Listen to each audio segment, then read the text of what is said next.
40 chess, yeah. 40 chess, 40 chess, let's get it.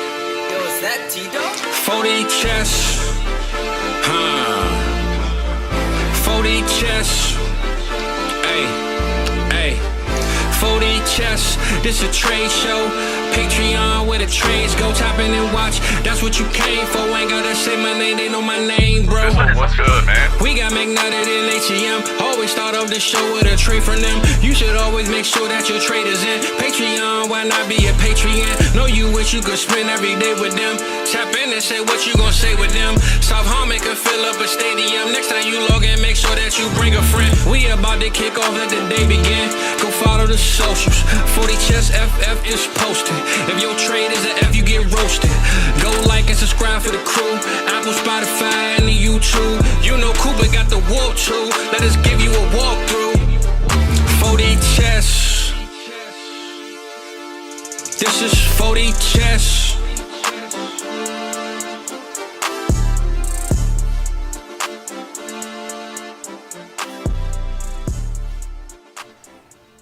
Redford's in the chat. I just see that, man. Here we go. Let's get it, baby. I love it. Welcome back into the 40 Chess Dynasty Football Podcast. So glad you could join us. Hope everybody's doing well. Adam, how you doing, buddy? You have been busy, man. I'm seeing you all over the place. You on BDGE now. It's nuts. Yeah, man, trying to, just dial it all in, as they say. Trying to get all of it, get used to the new schedule, buddy. I'm excited, though. Things are going well there. Things are going well here. Off-season starting to heat up. 24 class is starting to heat up. Senior Bowl is starting to heat up. If you're listening to this, you're not live. You'll have already watched it, but we got a guy that was at the Senior Bowl coming on tomorrow, right? Do the AMA, Derek Brown. Let's go, man. I'm excited. Let's go. I am. It's a big week, too. I messaged with Casey, newest member of South Harmon, Casey Kasem. So she's excited to start doing content. She's actually heading up to Canada. She's staying in an ice hotel, of all things. Man, I've heard about those things. That's crazy. Okay. She's celebrating her birthday. So, cool. You got her on Twitter. You're not following her. Make sure you follow her. Wish her a happy birthday. Special. Ice hotel, man. I don't know if I could do it, man. I hate the Midwest so fucking much. In winter, I don't. Ice hotel, I don't know if that's for me. It sounds awesome, though. It sounds cool. I just might want to see it and not actually live there. One of my, this is like 10 years ago, Mike. One of my guys back then, he was going to take his girlfriend up there, and let's just say, I don't know if she got cold feet because of the ice, like that made her have literal cold feet, but she ended up not going on the trip, and that was about the end of their whole relationship, buddy. So crazy, weird story, but I don't know, man. I feel like it sounds really cool. I'd love to know how the experience goes, though. It sounds awesome, but it's like, man, sleeping in that cold environment sounds kind of crazy. Nuts. She's out here dropping all those Get Real podcasts, too. I love listening to those. So yeah, I like listening to those, and looking forward to see what she does here, man. Absolutely. All right, well, let's hop into it, too, because I don't know how long this one's going to take. But I did see a tweet, an X post, whatever the hell you want to say, here within the last few days, just from the Dynasty space. And a lot of the Dynasty space is healthy discourse. Sometimes it turns into unhealthy discourse and drama, but absolutely. I've tried to refrain from that as much as possible, even though I'm weak. But I thought it was interesting because it was a discussion, right? Adam, you and I, notorious once upon a time, big running back lovers, big running back lovers, fighting the horde. And I did see somebody out there fighting the horde about, are we fading running backs too much? The ADPs feel ridiculous. What are we doing? Let's dive into it, buddy. Let's actually look at it. And I think the best way for me, just to get a broad picture view, you can dive into some specifics, and we might hop over to wide receivers just to kind of compare, sure, one for one, how it's going. But I got a feeling there's a lot of running backs just right off the top of my head that have taken absolute shits in value in the last year.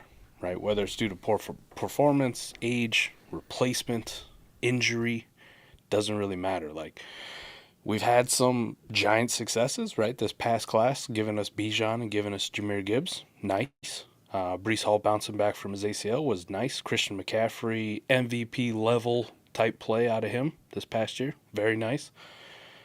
But it just feels like holistically as a whole, the landscape of running back is a dangerous proposition. And I looked at the South Harmon ADP, Adam. We got 4 running backs in the second round of startup drafts. Right. 4. Yeah. Well, and they're None in the first, thankfully. Those 4 are the 4, right? Well, I would say the 3 are the 3, and then you got Christian McCaffrey just fighting father time, right? Like one last hurrah again. You're hoping to just run it back. 2 more in the third, JT and Kyron. And you talk 2 about more in the fourth. You talk about those 2 in the third being so different, right? Jonathan Taylor kind of losing value to kind of hang on, and then Kyron Williams coming from the 22nd round last year, Mike, to the third Coming out of round. nowhere. Right. I mean, I would almost guarantee that's the most rise. It's him or Puka, right? I think he was a little behind Puka even. Travis Etienne, Devon Achane in the 4th, Kenneth Walker in the 5th, and then 4 more running backs in the 6th round. And 6th, 7th round on plus, like, I'm good with. You can kind of just do what you want to do there, right? Mm-hmm. There's some arguments, some people a little bit overdrafted, but I'm going to pull up the Keep Trade Cut ranks, Adam. You mentioned Kyron, out of nowhere. Devon Achane, out of nowhere. Nobody here really in the top, like, sticks out to me as a value loss. The first one I have to get down to is RB15, Josh Jacobs. And let me pull him up. Where do you think he was this time last year? It's a little guessing game. In honor of your BDG debut, a little BDG trivia right here. I love Where was this, Josh man. Jacobs going RB rank this time last year? We'll do this Dynasty startup flashcard. This could be a good game too in Dynasty land. I would say, Mike, he seismically rose up after having that year last year. Monster year. Yep. I want to say like late 3rd, early 4th. Okay. What do you think for position rank running back? Oh, running back. What running back? Yeah. I want to say like probably CMC ahead. This including the rookies from last year, like Bijan and Gibbs are in there. I imagine it was probably just picks at this time last year and keep. So then if we take those out, right, those guys weren't even in there. What is? I'll say RB7, RB6. Oh, 7 was a great guess, right on there. Should have Really? stuck with your first one. Yeah, you 7 exactly. Man, Overall rank, right now he's the 72nd player on Keep Trade Cut. Seems crazy to say, but where do you think he was this time last year overall? No rookies. No rookies. Let's call it like mid-20s, late 20s. 38. Okay, So, got a little aggressive. 35 spot drop for Josh Jacobs off of a so-so year. Yeah, well, I mean, A lot of injury. yeah, I think I also think too there's something to be said about the way the community values stuff when your replacement looks as or more efficient than you in the same situation. Even though it was actually technically changed, right? With the turnover of coaches. Yeah. How about Javonte? He's the next guy right there. He's RB16 currently. Yep. Yep. Where do you think he was running back position-wise on Keep Trade Cut a year? Last year, Coming off an ACL. right? too high ACL. probably still. I want to say he lost value, correct? Going into this year from last year? Yeah. Okay. Which is crazy coming off of a multi-ligament knee injury that we were expecting him to be better than like a 7th-round startup pick. That's just honestly crazy when you think about that. I think at one point you and I said on a podcast, like, buy Javonte Williams because you could flip him for, a first or whatever. Right. And you could flip him for more value when he comes back. Yikes. I want that one back. Yeah. That's right up there with me selling Brock Purdy for a 3rd. What's like Right? Just don't do RB9? that. That was bad. RB9 or 10, I'd say right in there. 8. Are you fucking cheating? Not, buddy. You know how hard it is to actually go back. What sheet are you looking at, by the way? Do you have like an old actual ADP sheet from the drive? No. So the cool thing about Keep Trade Cut, right? Like you're looking at Keep Trade Cut rankings. I was actually guessing startup ADP. My bad. But I was close enough anyway. I get you. Just looking at Keep Trade Cut and look at their historical graphs, Gotcha. and you can filter by year and just go back and look. Yeah, all-time value. Yep. Yep. I was in there just actually on Javonte. You'll see some of him on Friday. Dropping my own solo video, new one. Nice. With some Keep Little Trade Cut teaser. values. Yeah, little teaser. All right, so he's overall 78. What do you think he was position-wise? So if he was a single running back spot behind Jacobs, who was at 35, you said, correct? Mm-hmm. Or 38. I believe. Yep. Let's go 42. Man, And that's where you're cheating. He's 41. Hey, man, you know, numerically 41. lined up, baby. 2 fallers. 2 big fallers. Interesting. What about Swift? Swift was actually probably, if anything, a riser. His value was terrible because of the way that it went down in Detroit, I would imagine. Detroit. Yeah. So right now he's RB18 on Keep Trade Cut. What do you think he was? Your guess? Going into last year? Like this time last year? This time exactly 1 year ago. If we haven't inserted the rookies, I bet you he's more like treading water, like 25, 23. He was actually RB10. Stop. I shit you not. That's After the year that's he had fucking in Philly, the ludicrous. rebound. Right. Because I remember Rebound. his ADP in startups went significantly down. Overall player right now he's 92. What do you think he was? From Well, RB10? if he was RB10, I mean he's got to be, I don't know, mid 50s, 55. 49. All right. 49. That one was a shocker to me. I had to click on it too just to be like, it feels like he went up in people's minds. Oh, you know why? A year ago, Mike, they had not drafted Jahmyr Gibbs, so he wasn't dead yet. At this point. Right. He probably lost a huge amount of value after the Gibbs thing, and then he got traded to Philly. Okay, that makes a little more sense. I'm trying to run this through in my mind. Like, no, that makes a lot more sense. Okay. Ooh, this one's going to be good. Ramondre Stevenson. Currently RB21. Yeah, he lost. That boy lost value. Mike, he was probably RB12. RB11. And overall, he was 53. Right now, he's 100. Whew. We got a lot of not goods. One thing about all these guys except Swift is though making sense in a way for me. Tony Pollard. Or they're all at least lining up together. Now, Tony Pollard, this time 23 last right year, he's what's that? RB23 right now. 23 right now. So this time last year, was Zeke officially gone this time last year? Not officially because free agency probably hadn't opened. But at that point. but there was a lot of like people kind of Noise. expected him to go. Yeah. So then he was probably in that like RB15 range, RB16. 14, and overall he was 64 off the board right now. He's 103rd. Another loser, Alvin Kamara. Really? He was a loser? Because last year this time, remember, he was supposed to be missing time. We knew a suspension was coming, all that. Right now he's RB25. First guy that we actually had increase in value. For this year. Yeah. He should have went up. Okay, that makes sense. And by going up, he went up a whole 2 spots. Yeah. But remember last year, the narrative was that he was going to miss time. People didn't want to touch him. Okay. All right. There you go. But overall in the landscape, he's 110 right now.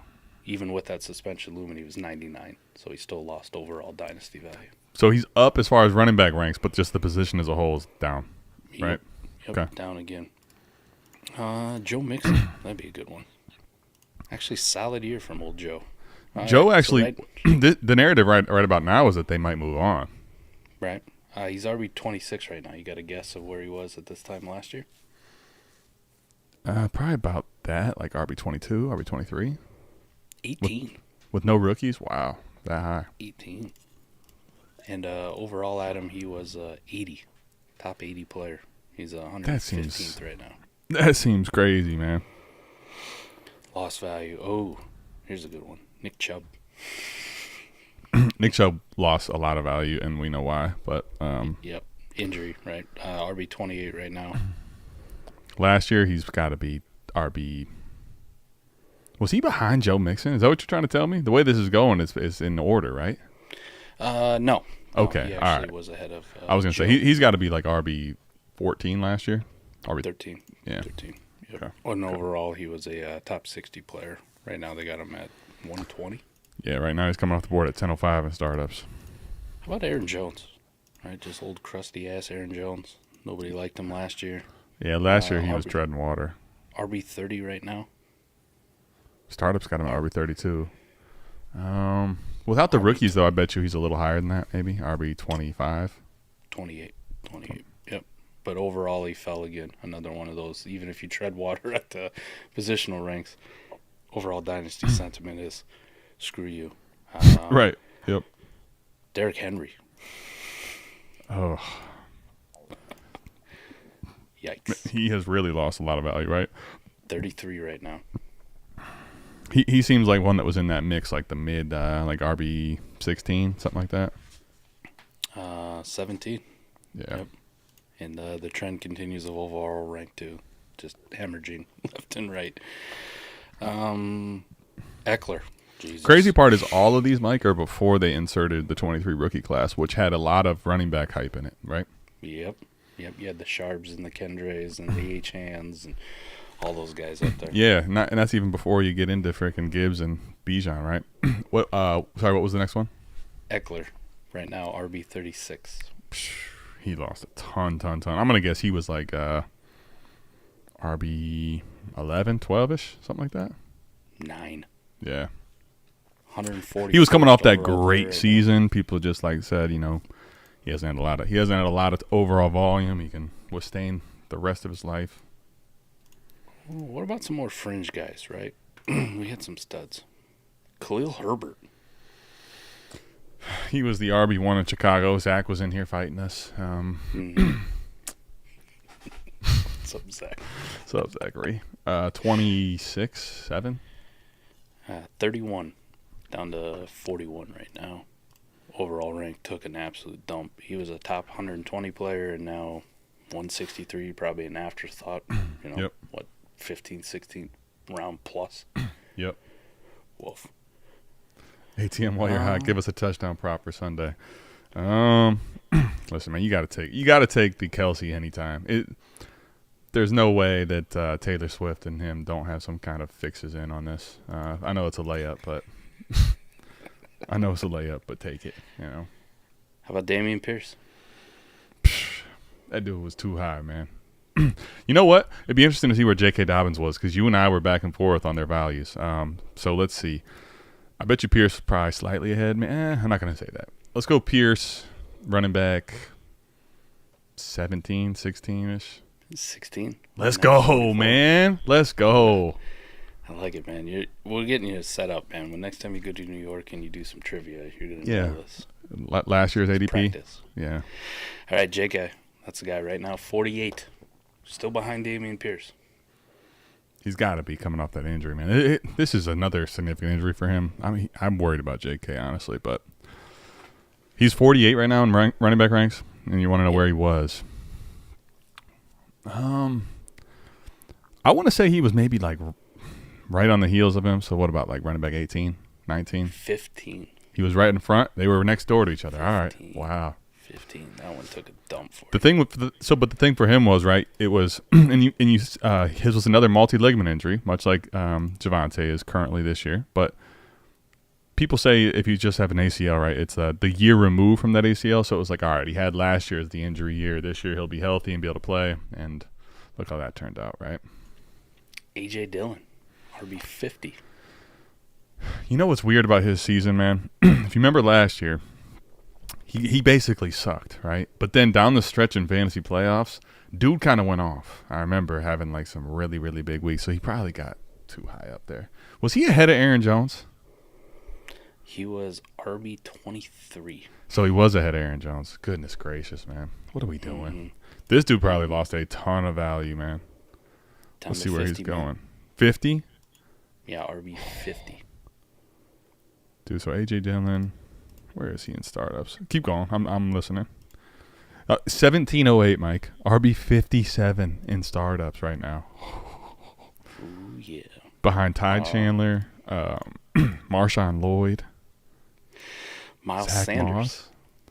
Miles Sanders with the narrative, the Carolina running back payment narrative. He hadn't even gotten paid at this point. He was coming off a 1,200 yard. Oh, you're right. You're right. It was just the Eagles. It was like the quietest 1,200 yard season in history. But people still let's go running back 20. Then not bad. Too high? No, right on the nuts. Let's go, man. Get too much better than that. When you're hot, you're hot. He's down to 58, Adam. Woof. Yeah, no thank you on Miles Sanders. Mike, I remember in the startup we're in right now that's just finishing, passing on him what felt like an unhealthy number of times. How about Cam Akers? My guy. Well, we know Kyron was in 22nd overall. I think Cam got himself into that 7th round mix, if I remember right, as far as startups go which probably means he was a running back 22. 25. You're close. All right. I'm always going to be a little ahead on Cam. You know that. Right now he's RB 69. Nice. Love that. If you're going to be anything, let's be RB 69. Oh, how about this one? Where do you think Jamal Williams? Jamawful. Jamal. Because right now he's RB 78 at him. How about like running back like 30? He was way too high, right? Yeah, he was 34. So not quite an RB, top 32 running back, but right on the door. Yeah, I'm right on the edge of getting all these right. Oh, found another winner. Guaranteed loser. Dalvin Cook. He's a winner right now. He's got to be a loser right now. No, I mean another winner in the loser. Oh. Dalvin Cook, gosh. Yeah, like I'm looking for all the black marks. So he's 91 right now, Adam. Well, Minnesota hadn't cut him yet, correct? No. Goodness. He's got to be like running back 27 or 8 or something stupid. 21. Oh, my gosh. 21. An overall player, 92. Okay. So what are you talking, like an 8th rounder? You're talking like, yeah. No, Cam was about a 7th, 8th rounder, and he was running back 25. Yeah. Dalvin Cook too. Oh, my God. Yeah. He just burned that one. I think we're at I was the gonna say, list of big names. Let's turn it into now where we're at now, and then let's turn it into the discussion, right? So that is just going through all the fallers for various injuries, playtime, injuries, piss poor performance. They got replaced. So when people are like, are we still doing this with running backs? Intrinsically, I just gave you a massive fucking list of you tanked value in one way or another. Whether it's by 2 rounds, 3 rounds, or whether it's, a guy you took in the 4th round of a startup at this time last year, and all of a sudden that fucking guy wouldn't go till round 20 plus, like end of the bench, like just filling your shit out going, I'll take the 91st running back off the board. Why not? I think it lends, even if you want to have that conversation, are they undervalued? I'd say no, because you carry more inherent risk than any other position. I guess what we can do is let me go look at the wide receivers just as comparison, Adam. Okay. Are there any giant wide receiver fallers? So I mean, I think the conversation really though, Mike, you can go through and kind of look at that, but Yeah, I think the conversation for me is that at this point, if you're arguing it, I don't think you're arguing with the intention of like true dynasty value per se. Your argument, I guess, would probably be more so in the lens of, like you can grab them at such significant, what feels like values in startups, guys that have opportunity to really score points for your teams. More so holds, right, than it is dynasty values, I think is probably where people would argue. But we did this on Canton Bound maybe a couple months ago, talking about just looking at risers. We didn't look at it as fallers, but like who were the end of the bench kind of guys you wanted to throw your money on. And Adam, we had far and away more running backs than any other position. I think the only wide receiver I could come up with at the time was Nico Collins, who kind of came outside that top 50 and then rose up to ranks to significance. right, But the running backs were littered left and right? Kyron's, Chubas, right? Those kind of dudes just, here we go, all of a sudden, Devon Achane, while he was a borderline in some people's like rookie first, like that's still a dude, all of a sudden ascends into, top 10 RB territory off of just a handful of games, right? Even like the unsexy guys like James Conner, right? They can gain a little bit of value, but they can only go up so high. I mean, James Conner had a hell of a year. People still hate him right now on keep trade cut. Why? Because he's old. That's it. They hate him because he's old. His value's going to be suppressed. So I think if I'm looking at it, right, if I'm in a startup specifically, just looking at this, I don't really want to draft running backs at all, Adam. Like, maybe the big 3 guys. Maybe 4, if you want to include like a Christian McCaffrey. The rest of them, knowing the risk, how I feel about them now, could be very different than how I feel a year from now, right? Like, I felt very good about Austin Eckler, Derrick Henry, maybe Dalvin Cook. Even Alvin Kamara just kind of like treaded water. I felt great about him taking him in startups. Like, look at these values. You know, everybody fading running back. I was that guy last year. Everybody's fading running back. Now I'm getting values. Most of these dudes ended up killing me. Most of these dudes just ended up screwing up my draft anyways. So why put yourself in that risk, right? Like, if you're doing a startup right now, there's really no reason to draft running backs at all. Well, I mean, at a certain point there is. I mean, now, it kind of, to me, it depends on how the board's falling, right? Like, at the current ADP and a lot of the values you're talking about on Keep Trade Cut, at those prices, no, I'm with you. There's not really a reason to press the button, other than maybe if you felt like, you know, you wanted to grab a specific value, like if JT or Travis Etienne or one of these guys, the ones that you feel really good about having a role, if you wanted to grab them earlier, fine. But I mean, I want to go back to when you started with a lot of the guys that traded value. Okay, let's just kind of think about this for a second.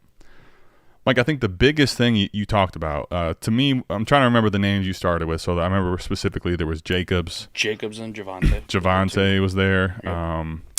Now, DeAndre Swift kind of doesn't necessarily fit it because we didn't know what the hell was going to happen with him. They draft Gibbs, he moves on, he actually lands in a situation that's as good or better, right? Trying to think who else was in this mix that we talked about earlier. Ramondre, Tony Pollard. So here's the reality, right? Most of these guys, why did their value really, really fall this year? I mean, it's gonna end up being tied to production, but the truth about their production is what? The situation wasn't as fucking good, man. Why was Josh Jacobs so damn high? The dude balled the hell out, but his team at that point was Derek Carr was at quarterback. They had Devontae Adams playing pretty well. The team was, you know, solid enough and good enough for him to really make a dent in the points per game category, right? Yep. Same thing with all these guys. Javonte was basically up there because of he was once the, you know, at the turn in startups in the first and second round, right? So people just couldn't push his value down enough. But Ramondre, coming off of a smash season where, what do we not know? We didn't know that they were going to be that bad. I don't care how bad you thought New England was going to be this year. You didn't know they were going to be that bad, right? The situation is really, I think, tied in because right now what we're seeing is it's as close as it's ever been to dynasty values of running back are basically tied into their current situation, right? So if you can't predict right now before the NFL draft if they're going to have a solid workload, why are you fucking drafting them? Yeah. If somebody drafts a guy in the second round or third round, most of these running backs are going to have a huge value loss. And then what's their role going to be? You don't know. Even if they have a solid workload, right? You can predict that they're going to have a solid workload. You can't predict fantasy production. Well, because you can't predict their situation. Every year, how many teams are different than what we expect them to be, right? Like you say you know so much about teams. It changes year in and year out, too. You got a lot of parity in the league. Right? Mm-hmm. Just year over year. I mean, how many people had the fucking Lions in the NFC Championship game? Right? Nobody. Now, here's a crazy one, Mike, to your point. The other thing with workload is even when you're sure, because if you would have told people in the offseason this time last year, CJ Stroud's going to be a dog and this team's going to be amazing, like you wouldn't even know they had him because they haven't had the draft yet. But if you told somebody Texans are going to be awesome and make the playoffs, win the division, people going bananas on Dameon Pierce. Nuts. You want a shit ton of money if you put a future bet on that at least. For sure. But I mean, if you had that crystal ball, right? If you had that Mike's crystal ball, you're probably betting if you're a running back guy like Dameon Pierce is about to go ham. Or you even look at the guys where you thought the situation was good, right? Like reasonably, or maybe the situation didn't even change. Mm-hmm. Then you also have to compound injury, right? Well, that's the other thing. You don't even look at Javonte. Javonte was the poster child of. We still don't even if you're drafting him right now. Now, don't get me wrong. I think the guy's still very talented. But if you're drafting him right now, you're still like very much potential whiscasting for Javonte, right? Mm-hmm. And what happened? We all saw that what he could do in that game versus KC in week 1 or week whatever that was later in the year when Melvin Gordon finally missed some time, and then he finished strong throughout the season. So everyone's like, all right, he can take this role. But like if the role doesn't come, and then if he gets hurt, look at how far he's treaded down. Like even Bijan, who's the current running back 1. I mean, God, we all hope now with moving on from the coaching staff that he's a different role. But look what his role was, man. Just think about like Austin Eckler. Okay. Well, his injury killed him, right? Yep. high ankle sprain, done. Like basically just worthless now for a lot of people. Depth piece is what it is. It's kind of that guy in the 12th round. You go, all right, fuck it. Right? Is that what you want? Because you know, like the dynasty value is going to take a hit. What about production? Like, can you get the production back? So I'm interested to see, even if you hit right, even if you guess right in these startups, what's the payoff? Sure. Do you think it's a warp advantage in most leagues? What do you mean exactly? Like from where if you hit the startup correctly versus if they pan out? Yeah, you guess right on some of these running backs and startups. Well, I mean, is it a warp advantage in your league? If you got Kyron at the 22nd pick last year, absolutely, you destroyed that. But that's a guy like, all right, so let's keep it to the top 10 rounds. Now, if you're talking about the higher 10 rounds, I mean, okay. Specifically, I want to focus on like round 3 to 7. All right. So here's what I'll do. Where people I'm really gonna think pull the up RB values are coming. Go ahead and Mike. What I'm gonna do is I'm actually gonna go to this page, and you can go to. We can, not everyone, but we can go see version history, and I'll go back to this time last year. It'll take a minute for me to pull up, but just kind of I want to get a real pulse for this from like where the guys were going, and we'll talk about warp for them for the year, right? And we'll see how many. First of all, I think the numbers are going to clearly show that most of them are not going to be warp advantages for the draft pick you use. For the record, that's what I'll bet on. But this will at least give us. I'm gonna pull up a league that's pretty vanilla for the warp chart in the data table. Perfect. And then you can just list them off. I'll punch them in. I'll tell you where their overall finish was. Bang! This is gonna be sweet. It's gonna take a minute to go back. This is going back a minute, but I'm already in August, so just bear with me. I like it. I don't feel like there's a lot of payoff, right? Like the Kyron one stands out because you go, damn, yeah. But that was a 22nd round. I mean, that was open to everybody, right? But the thing is, at that point, you're you throwing didn't, fucking long darts anywhere. Your investment at like 12 or later, I think. Obviously, 22 versus 12 is massively different too. But just in general, a 12th round or lower, if you fail, you fail. Like, who cares? If you miss a 12th, you're not going to be any worse off than any of your league mates typically, right? We're all going to miss a bunch of picks from 12 to 22. If you brick the 4-5 turn, that's going to be detrimental, though, right? It can be. Now, if that's your only one, you might be fine. But if you brick a 3rd and a 6th and a 7th, you better have hit a Kyron. You better hit something, buddy, because you're going to be RIP otherwise, right? Right. You're already starting down, especially when we play best ball and you're trying to fill spots after spot after spot, with copious amounts of depth. You brick your startup pick on running backs early because you're like, I like the situation or I like the player. And there's a number of them. There's guys that I like, Adam, like Pacheco or Rashad White. Tajay Spears is gaining steam. But we just seen guys that we liked at that same fucking spot last year at this time where we were like, man, Miles Sanders just came off 1,200 yards. Right. And then you go fast forward a month or two and you get free agents. Oh, you see that contract he signed with Carolina? They're going to use the shit out of him. Nah. You bricked that 5th round pick, just gone. I mean, because pissed it away. Because here's the truth, I think, of the matter is, Mike, when I talked about, you'll see Friday when I talk about like Javonte or passing on Kenneth in the 5th, what are you going to see typically in all those rounds is, man, the cost of acquisition for what you could take as far as a receiver goes or, even a quarterback goes, like there may not be as much upside with a Jared Goff, let's say, right? Like if Kenneth Walker, all the talent he has, ends up being perfect and the situation in Seattle's great, he could end up being a warp hammer, no question. But, man, if you don't get that, if he's just a mediocre warp option and you use a 5th round pick or he's worse or he gets hurt, Mike, dude, do you know how much value you just bled for a guy that could be very safe and also be decent for you in warp? Like, RIP. It's a risky proposition in my opinion. Pello had a good comment in there too. RB has a 60 to 70% turnover rate in the top 12 scores each year. It's too volatile to invest in. Think about that. 60 to 70% of the top 12 scores at running back are new. That means for the record, roughly 8 of the 12. They weren't there last year. Roughly 8 of the 12 are going to be different. Right. 8 of the 12 aren't going to be there from year to year.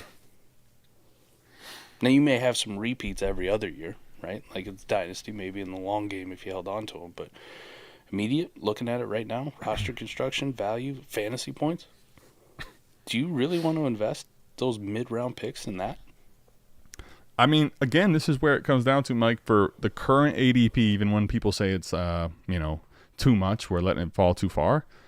Not really, man.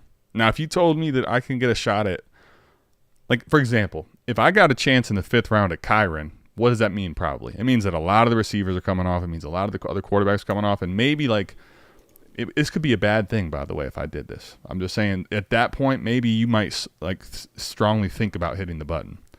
For me, though, Mike, I'm just telling you, for most of these players, like, I'd probably have to get them at a 2-round discount in ADP for me to strongly be thinking, like, man, should I do this? Like, should I make this risky investment? And that's not really going to happen, pretty much. You know what I mean? Like, that's not typically going to happen. Most of these guys aren't going 2 rounds after their ADPs, is what I'm trying to say. Even if you thought about it, like, let's just use the Kyron situation, right? Right now, 311. Let's say I'm on the 5-6 turn, Mike, and he's there. Hypothetically. Yep. You're thinking about drafting Kyron Williams. Okay. Yep. You're kind of leaning towards either, one, you're drafting him to trade him to some contender and offload him before something bad happens, right? Or you're thinking, like, this was a value that's too good for me to not build a contending team right out of the startup. So if that's the case, Adam, would you rather have Kyron or Deebo Samuel? I mean, you asked the wrong guy for that. I know you hate Deebo.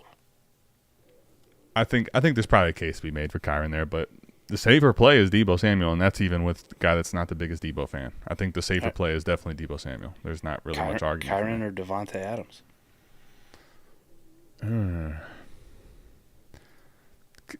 Devontae's a tough one because he's older and his warp option wasn't the greatest warp guy there. So I might, for an older crusty guy, take the pivot there. Amari? Yeah. Probably take Amari Cooper. That's the conversation that you're having, is with those older, right, gross wide receivers, where you go like, okay, I'm a little bit more on the contention side. I understand that the value isn't there. But is the risk higher with Kyron than it is with one of those wide receivers? I would say yes. Yeah. I would agree. Yeah. His injury risk is much higher. His getting replaced is much higher. Just the way the position works too, right? They're only playing one starting tailback at a time, right? Yeah. I mean, even Detroit had 2 fantastic ones in Monty and Gibbs, but I don't know, go back and look at the snap percentages for both. They weren't on the field all the time at the same time, right? That usually doesn't happen. These wide receivers play 3 wide receiver sets like it's nothing. Right? The dude's going to be on the field. Right? Bad news is that we're getting a version history error. So oh, no. I'm not going to be able to get you the exact one. I had it all queued up, and it keeps giving me an error. So I guess we could go with the keep trade cut values, though, from all time to make a pivot in the moment. Yeah, best I could do. Could do that. All right. So let's just talk about how many guys were warp options. Go ahead. We got a pretty good. Let me just see if it's up and works. Okay. I really do like what a Deco and DF Bean counter did. There you go. Yeah, absolutely. Bulletproof ADP. Yep. But sometimes that website ain't always the most stable. As we're telling you, we have an error in ours. Yeah. Yeah, but no, we'll I'm take with you. everybody else down with us. Absolutely. Can you get it pulled up? No. Nope. All right. Service unavailable. All right, so let's go. It's a night of errors. Let's go keep trade cut, man. You pull it up, like some of those guys that I listed off, just click and see where they were. All right. Overall rank, kind of give you an idea where they were in startup ADP. Yeah. Just in general. They ain't going to be specific. Who do you want to start with? I'll go Josh Jacobs. All right. Well, Josh Jacobs we know is going to be terrible, right, for warp this last year. But I'll pull him up here.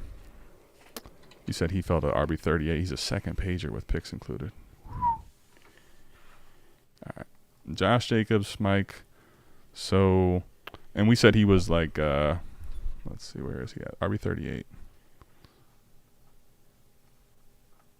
No, he's overall rank. He was overall rank 38th, I believe. Oh, okay. So Jacobs, where is he at here? Here we go. Josh Jacobs is RB 15 on keep trade cut still right now. Wow. Right now. Yep. Still high. Okay. So when you look at the all-time. Overall rank, yeah. Number 38. So what's that? early fourth. Yeah, it's a fourth round pick. Fourth round Late pick. third, early fourth. Yeah, that late third, early fourth round pick gave you an overall WARP of 77. Yikes. That's a swing and a miss, Bob. You can go Javonte too because he's right in that ballpark. Yeah, we'll pull up Javonte Williams. By the way, they're only one player apart on Keep Trade Cuts value right now. Mm-hmm. But when we go back to a year ago, we're looking at RB7, which was player overall. What was that? 43, Mike. Fourth rounder. Fourth Mid round. fourth. Let's just call it basically one after Jacob, mid fourth. It was 103. I mean, I know his warp was awful. 103. And the crazy part was he about, played all year. Remember that? He only missed yeah. one game after that injury. How about like an Austin Eckler? Right, go down to him. Eckler was. Yeah, he lost a ton of value this year. Let's see, where is he at here? So we got a couple fourths. Eckler, I bet, was third round, pretty early third overall. Yeah, let's go to Austin Eckler, 1 year. Let's go overall rank. So he was at 40 overall. So 40. he's probably like early third, Yeah. late four, or late third, early four, right? Yep. 76. So a lot like Jacobs. All those guys killed you. So let's go.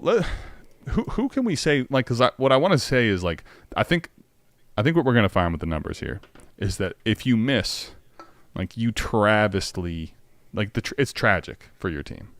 Set yourself back. Let's see what the option is if you hit. Like, let's just look at it from a payoff perspective. Okay. Yeah. You know what I mean? Yeah. Like, who were some hits last year, based on this time of year? I'm trying to remember who actually hit it. Yeah, who actually, like, crushed their ADP? Christian McCaffrey? Travis Etienne finished as the 15th overall player. All right, let's go with Etienne. It's actually a pretty good one, Mike. Good pull. Okay, so let's go a year. Let's go overall. All right, so he was the 28th overall player in startups or in values. He gained some. Rashad White, that's a good one. Yeah, Rashad White's actually a very good one. He finished 17th overall in WARP. And let's see where he was, though. I bet you the thing is, Mike, he's probably going to be like a 7th or later round pick too. I'd imagine. Let's see. So, wow, 90th overall. Okay. All right. Mike, this is pre-rookie insertion, by the way. Brees Hall. What did he end up finishing in WARP? Because he didn't start the greatest, but his end of the season was just ridiculous. 20th. 20th player overall in WARP? Yep. Yeah, it's a pretty damn good finish, actually. All right, so Brees Hall. Let's go to a year ago. The overall rank. Wow, Mike. That's crazy, man. He was basically locked in from 13 to 15 all month overall. So, dude was, even if you hit him, you didn't go there. You didn't pay off. Because look, he's basically going in the same spot is what we're saying, right? Yeah. A guy that smashed for his situation relative to other skill players, 20th overall, basically treading water value-wise. I'd say Mixon and Kamara were probably hits on where they finished versus where they started, 28th, 29th, respectively. Kamara, I remember his value was pretty rough because of the whole, He felt like more. I got him quite a bit in the 9th or 10th round. So he was a guy that I was about to say double-digit rounds. I kind of like couldn't pass. Probably in the 80s, 90s, somewhere in there. Yep. All right, Mike, let's go. Even Holy 70s crap. really high. 133, buddy. Yep. So those were payoffs. So you got what? Christian McCaffrey paid off, right? He finished as the number 1 overall player, and he wasn't drafted as the number 1 overall. But I guess what I'm trying to say is, okay, Christian McCaffrey was drafted. He was in like the 2nd round last year, correct? Yeah, probably. So my point is, you're going from even from a WARP perspective, a 2nd round smash is giving you a 1st round WARP value. Yeah. Yep. Like, who are the other ones? I guess like Rashad White now. What was his overall? Because he was being drafted 17. So that's a mid 2nd round WARP value, and you were drafting him at what, the 7th? Yep. It's not bad. Like that one's okay, but again, Mike. Mixon and Kamara. Yes. Mixon and Kamara. But Mike, here I guess is what I'm saying. For you to actually have a chance to reap the benefits, first of all, it's going to be very few and far between. And I think the fall off risk reward, there's a lot more risk to carry on. But the only way that you're actually going to get a sizable amount of value gain is not to take them in the first like 3 or 4 or 5 rounds. Because you can't go from 5 anywhere up to like but 2 or 1, right? But Rachaad White in the 7th round as a top 20 warp guy, that's a smash. Even Travis Etienne, like 1 round bump up in value for warp. What does that really mean for the risk you took with him? Like if he was to get hurt again, if he didn't smash, there's a lot more risk with the running back position, I think, than the reward.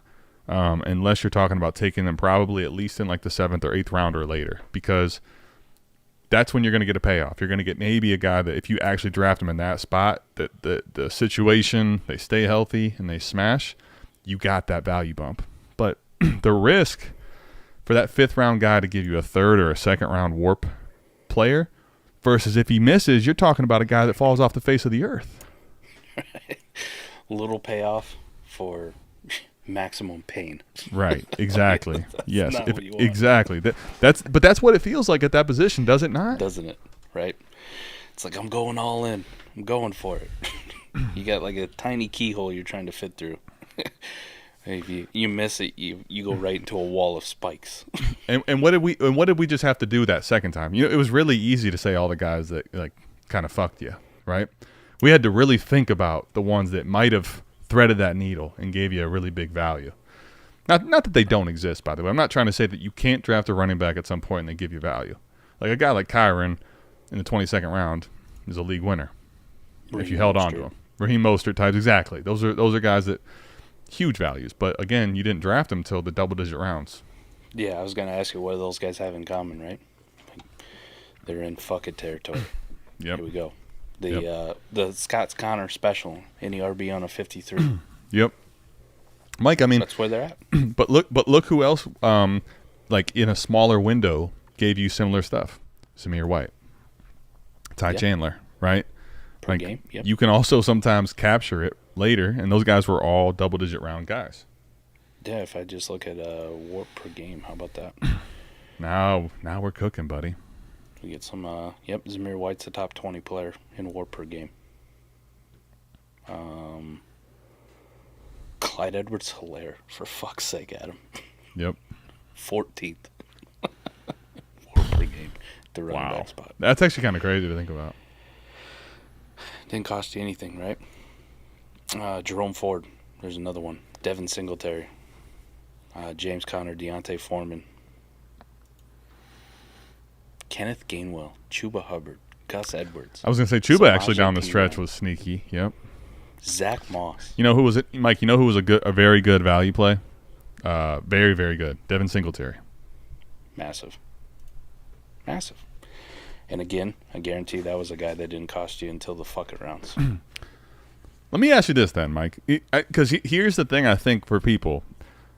We talked about this with tight end about this time last year. It might have been a little bit later, In startups, Mike, I guess here's the question. And this is where I think for me, sometimes like when I talked about I was in too many leagues, if I would do something like this, I may not pay enough attention or see it in a specific team. So I think you just have to know how well you're going to be willing to pay attention to your teams. But how willing are you to basically right now in a startup literally take none of them? Or almost none until later, right? I'm talking top 12, 15 rounds-ish. None. You're willing to look – because you know what people still do? You know what's funny? People can talk about being fluid all they want. They still look at that roster, and they see those blank spots. Oh, man, I got to get a running back, don't I? It's round 10. Shit. How willing are you to do that? You know what I mean? I think that's the play right now, actually, is almost to when some people are saying how we should zig back to the running back position. What about going all the way with the zag? What about, taking it to the more extreme level? Because here's the thing. You basically at some point are going to have to decide when I can buy him in. When can I buy him? When can I pick him up? Almost go into the year. I think this is where lineup and best ball are very different. Because in lineup leagues, Mike, I would be very comfortable almost having none and just starting whoever the hell I had on my roster weekly. In best ball, you know what we know typically is that's not to build a whole room of 6 or 8 of them might be a little harder to do. Yeah, but they're easily acquirable, right? Keep Trade Cut is just a snapshot of how the community overall feels. And Correct. if they're all pissing away value, we're having this discussion about how bad they are, right? Tyler's in here dropping nuggets about the turnover rate. And this is kind of where we're at. The community's kind of on a board where fuck these guys anyways. Like, I don't care about them.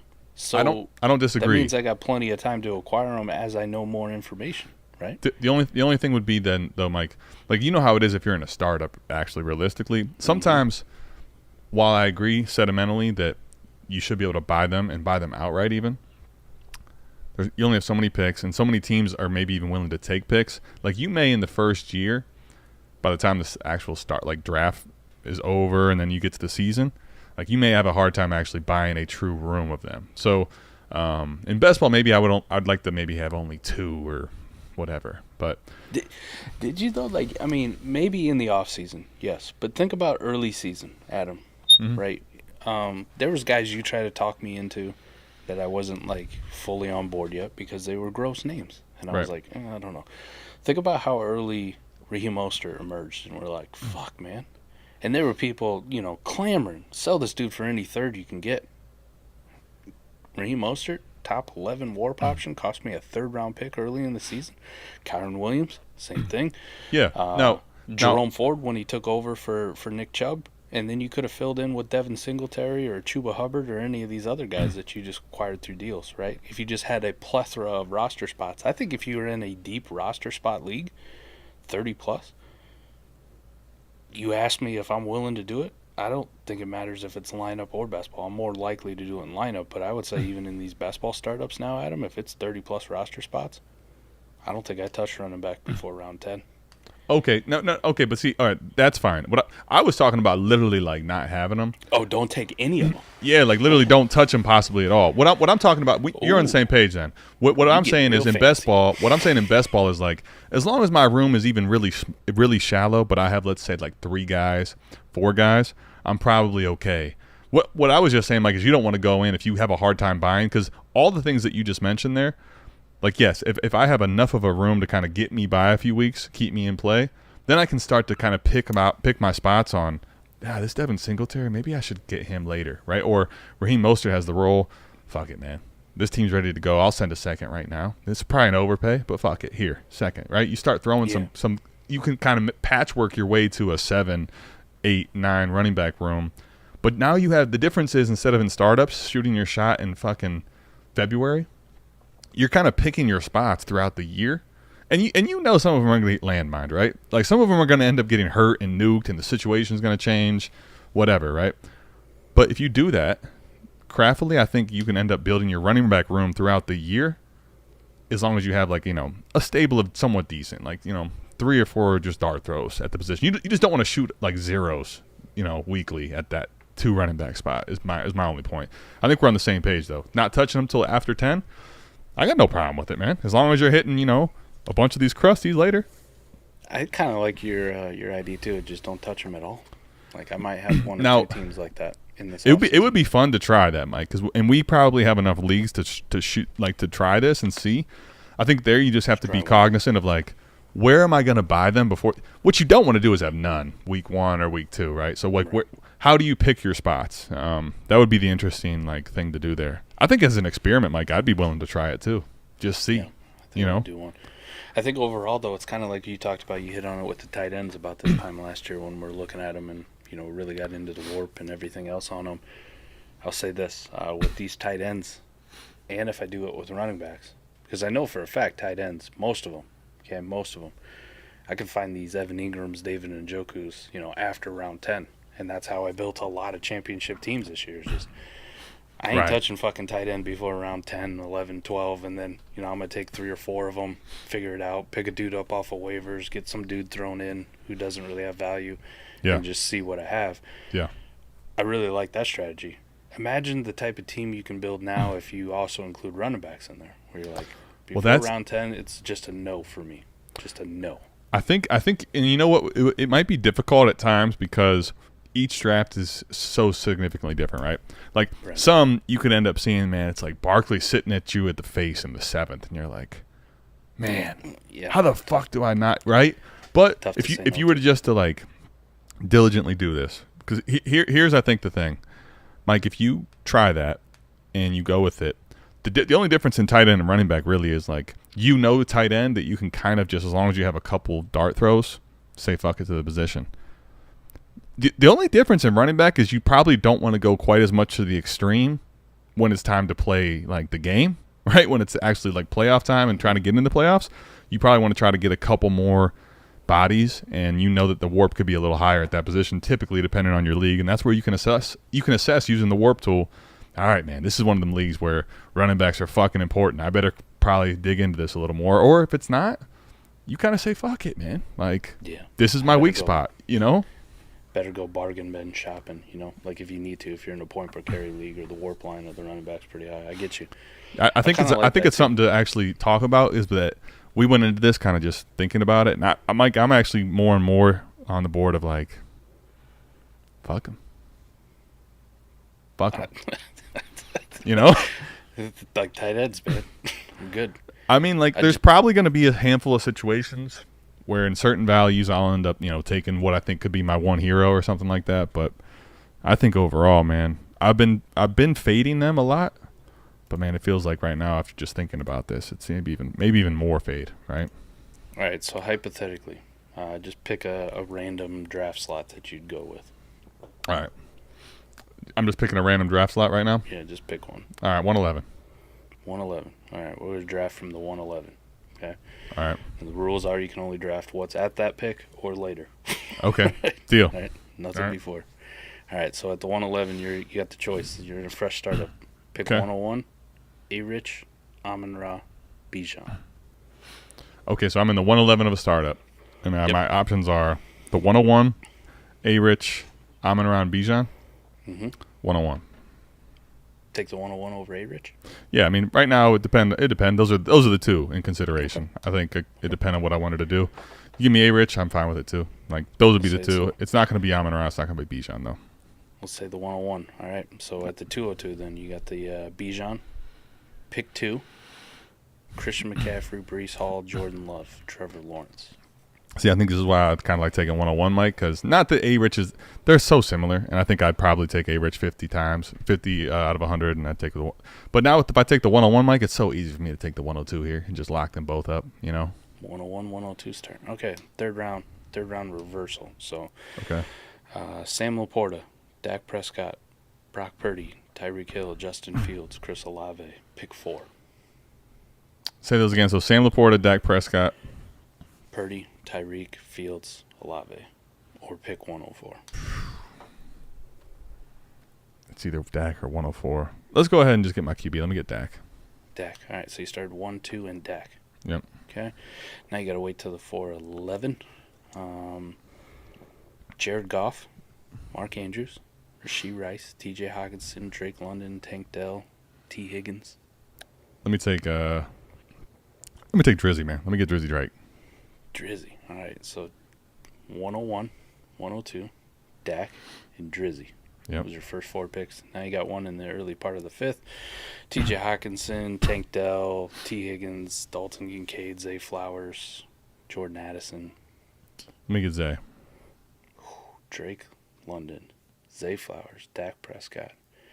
101, Okay. 102. Yep. All right, 6th round. Pick 8. Okay. Travis Kelce, George Pickens, Josh Jacobs, Tajay Spears, Devontae Adams. I'll pick 8. Pick 8. All right. 7th round. Jacobs, Spears, Adams. Pick 9. Baker, George Kittle, David Njoku, Kirk Cousins. Pick 9. Let's lock them both. I like it. I like it. All right, the 8th round. Kamara, Najee, Amari Cooper. Pick 12. Ramondre, Cole Kmet, David Montgomery, Tony Pollard, Christian Kirk, Josh Downs. Man, I think I'm picking pick 12, brother.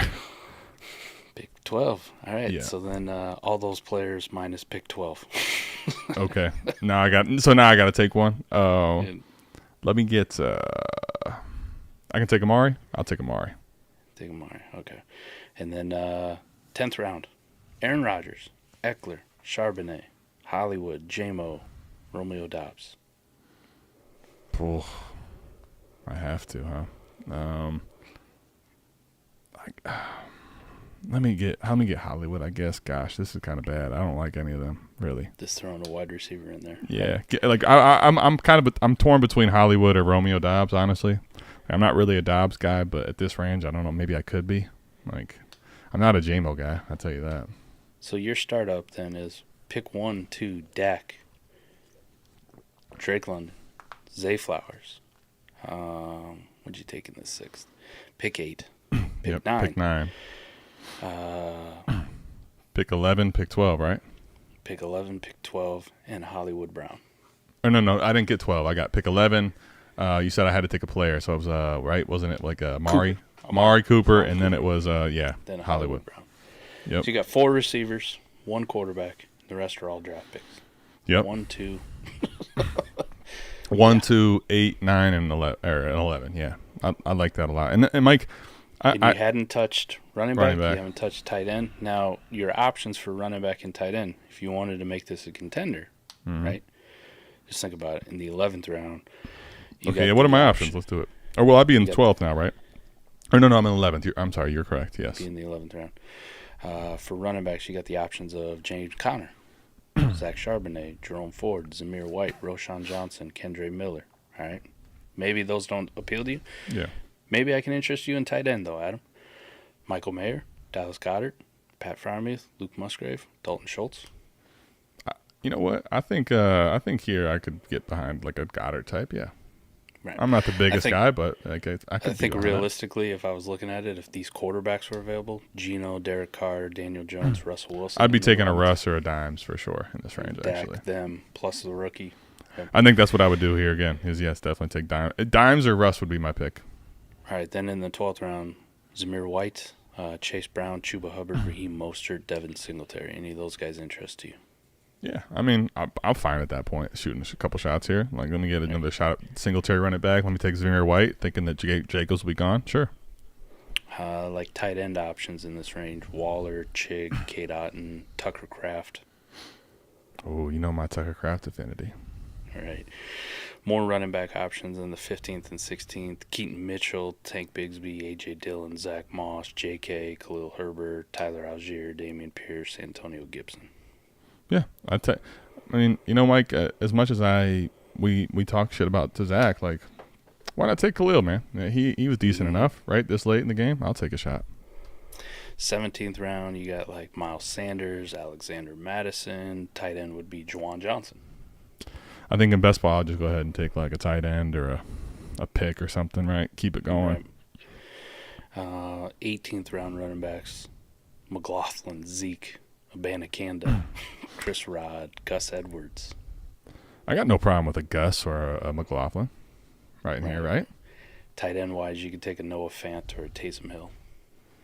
Yeah, I'll do that. I'll take either one of those guys, actually, this round. That's like round, what are we, 19 or 20 right now? 19, yeah. And then 20th round, it would be like a Tyler Conklin, Rico Dowdle, Michael Carter, Isaiah Spiller, Kenneth Gainwell. Yeah, give me, you said Gainwell, and who was the other one? Rico Dowdle was a good one. Oh, I kind of like Rico Dowdle at this spot. I'll take Rico, yeah. Yeah. And then, 22nd on the Kyron territory. Clyde, Dalvin Cook, Deontay Foreman, Jamal Williams. What about like an Eric Gray shot? Yeah. What about like a, if Saquon and them don't get a deal done? By the way, the Giants would be crazy, I think, to not get some kind of a deal done with Bark. But if they didn't, imagine. And the reality is there's a ton of rookie picks. Pick 20, like second round, late seconds, early thirds in this range, mid thirds, late thirds. Take a shot on another one. Like if I'm doing this with the no running backs or the tight end thing. Yep. Rookies. Yeah. I'll take a few rookie landing spots that I like, right? Yeah. Yep. That's a team. And the thing is, Mike, tight end or running back in the first 10 rounds of a startup. Think about that. But think about the great part of that is, right? I drafted that in February, Mike. Now, let's say a few of those end up being okay. Then let's not even say I hit like some fucking gem. Let's not even do the crazy scenario. Let's just say I got like, a couple running backs that give me replaceable level warp, but just keep me in the mix. RB2 level. Exactly. Ain't that Khalil big Herbert and McLaughlin here and there, they give me some points, right? Maybe Rico gives me a touchdown here and there. But I'm kind of just literally not trying to get destroyed at that position as much as possible. And then what? Over time, I'll be able to assess which ones I need to go get, right? What thirds can I send? What seconds can I send? Can I get a couple really crusty guys, Mike? If I send a second, like can a single second in best ball buy me, 2 or 3 of those crusties, right? Can I get like a deal like that done where I'm getting, a Keaton Mitchell and a Gus Edwards type? We talk about not having handcuffs, but shit, you give me the whole backfield, why not? Fuck it. And then you think about all those rookie picks that you took earlier, too. You got a team that's got Caleb, Marv, Dak Prescott. You got pick 4, so that could be a Jaden Daniels or it could be Malik Neighbors. Let's just say it's Neighbors. Right. Drake London, Zay Flowers, Amari Cooper, Hollywood Brown. That's like the depth wide receiver piece. But you know what the great part about this is? And then I don't even know what that, pick 8, that you took in there. Pick 9. What those would be wide receivers. Brian right? Thomas types, Mm-hmm. Keon Coleman. And Mike, here's the great part though, right? All that does for me is keep me in this very fluid, extremely tradable, all kinds of options on the table. Either way. Yep. Till fucking July, right? And before the draft, I could trade some of these picks. I could hold them. I could draft them all. I could try to trade them at the right time. Maybe at 108, Mike. Somehow, some way, Brock Bowers has fallen to 108, or let's say it's Rome has fallen to 108, right? Holy shit. That's found money all of a sudden, right? I just offload the pick before because someone goes and gets their guy, or I just draft him. And Mike, I think the other thing too is now when it's July, if I'm looking at this team like, man, I think it's built the right way. Maybe I can offload a Caleb type or some of this really, really good youth and get crusty. Can I go get a Fields Plus? Can I go do stuff like that so that I'm actually ready by the season? Take a trip to Titletown, get this team ready to go. Titletown. I like it. This was a good one, and it just kind of popped in my head just based off that tweet, so I wanted to look at it. And honestly, it's a tough one because, like I said, you and I started from such like RB defenders. Yeah. But I can't defend it. Like everything that I look at, logically, just how I would evaluate everything, just like how I looked at tight end, even though I got 3 of the GOATs behind me. Like, I love tight ends in the NFL. For fantasy purposes, though, why am I doing this investment year after year? Why? Well, like the payoff, we looked at the payoff. The payoff is okay. The big payoffs come from those guys that everybody's drafting and shooting dart throws at, right? The big payoffs don't come from those guys you're taking in the 4th, 5th, 6th, 7th round of your startup at running back. But you know what does come there? The biggest part? The risk, the injury, the absolute zero, the tanking of value. The guy goes down with an ACL and everyone hates him now, and he never recovers. That's the Never problem, recovers man. value. That's the problem. Production. I'm about to pull up some warp right now in just a league that has a little points per carry, nothing crazy. But I just want to kind of give some examples right now to what we saw last year and then where they're at now and where they're going to have to go to kind of give you an idea exactly of what we're talking about with the risk and the reward. So, Mike, like I'm thinking in particular about Kyron. Now, when we think about Kyron Williams, like, let's not even get it twisted, man. Last year, at the end of the season, and every time this guy was on the field, you're like, who is this dude? Like, who is this dude in that 23? Is that Cam? Like, dude's balling out of control. And he was unbelievable all year, right? So just in a slight points per carry, where Christian McCaffrey was the number 1 warp option overall, 2.875. By the way, this is Fade the Fetal, if you wanted to follow along. Okay? So for the full season, I'm trying to find him here. Kyron was RB8, okay, which is 1.632. Now, that is, let's see if you go to the table, right? Where does that put him? Probably in 30s. Yeah, he's just outside of 25. I got to go to 50. So it puts him as the 30 overall. Good, nice guess, Mike. So for warp 30, the 311, you're taking, you're talking about literally taking a pick like 35. So let's even say he ends up being better this year. Like, you almost really don't, at that point, really get much advantage from where you drafted him because it's a 3rd round freaking pick, man, at the turn. Like, he better be that if you're drafting him in the 3rd fucking round, dude. Like, but that's where like Kyron was a value, but now really isn't. He's got to be the God type running back when you press the button on him at 311. Mm-hmm. Right? And comparatively to wide receivers too, right? Like injury risk or downfall is there, but what have we seen in the past couple of years, right? We saw Jamar Chase get hurt last year. Did his value fall off? He's still like wide receiver 2 or 3 at worst in most people's both him and Justin Jefferson got hurt for a decent amount of time. Right. And when they had there was a technical buy window, Mike, you didn't get much of a discount, man. You're paying almost full boat to go get those guys. Right. The biggest one that stood out to me at the wide receiver position, DK Metcalf down to wide receiver 23, right? You know, from like a top 12-ish option. And what is he now? He's still a 5th round pick. Can you still get a first for DK Metcalf? Yeah. Yep. You go to somebody and you're like, I'll give you the 110 for DK. They tell you to fuck off. Get out of my mentions. That's the thing with the wide receiver. The downfall ain't that great. Even the old guys, Adam, like Devontae Adams, right? Still produced, even though it was a bad year for him. Right. Devontae's still going in the 7th. Mike Evans still going in the 7th. Cooper Kupp had probably what most people would call a really, really bad year for Cooper Kupp, Horrible right? Year. Yep. Mike, he's only a year older going into this year. He's 801 right now. Stephon Diggs, a 30-year-old Stephon Diggs. By the way, guys, like I'm not going to mince words here. He was fucking terrible down the stretch for teams. Yes, it's god awful. Mike, where are you getting him? Like him. 6th round. 6th round. You could supposedly you could pivot for Jaden Reed. I don't really know, but like point is, right? Like the value loss is not there. Mike, because here's what I can tell you. Go to running backs, J.K. Dobbins, 16th round.